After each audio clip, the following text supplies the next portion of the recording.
السلام عليكم. تخيلوا معايا يا جماعة، في الوقت اللي الناس كلها كانت تنتظر حفلة للهلال أمام الوحدة، ظهرت الوحدة بهذه النتيجة الإيجابية وخطفت التعادل أمام وصيف العالم في مباراة الأخطاء الدفاعية في الكور العرضية. تعالوا نتكلم شوي عن الماتش. يلا بينا.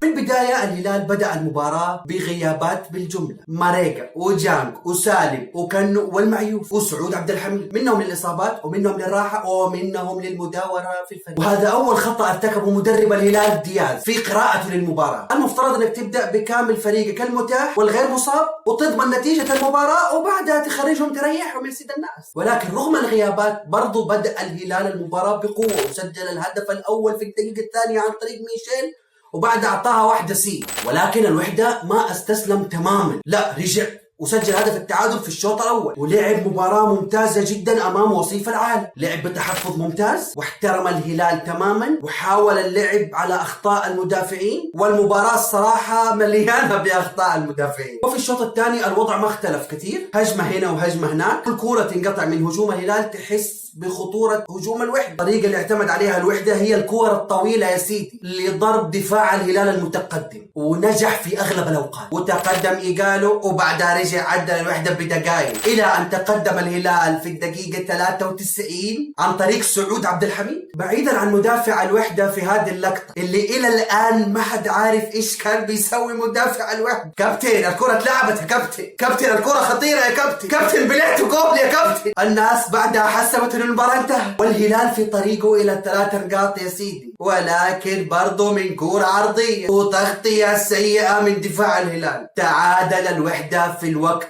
القاتل حرفيا في الدقيقة 98 وانتهت المباراة 3-3 يا سيدي. الصراحة الوحدة ما كان يستاهل الخسارة تماما وقدم ملحمة عظيمة جدا من ناحية التنظيم الدفاعي ومن ناحية الارتداد يا سيد الناس. وسيرا عرف يقلل ويحد من خطورة الهلال. تخيلوا معي تلعب مباراة أمام وصيف العالم وتسدد أكتر منه على الباب. ايوه نعم، الوحدة شات 13 تسديدة منها 8 في الباب، في المقابل الهلال شات 15 تسديدة منها 7 فقط في الباب. يعني الوحدة مسدد أكثر على الباب بنسبة أعلى من الهلال، مع أنه الهلال استحوذ 65% من مواجهات الماتش مقابل 35% للوحدة، ولكن الوحدة قدر يكون أخطر من الهلال. في النهاية الدوري لسه طويل والهلال دوب راجع الدوري. بس يا سيدي هذا كان رأيي في المباراة، والأهم هو رأيك أنت.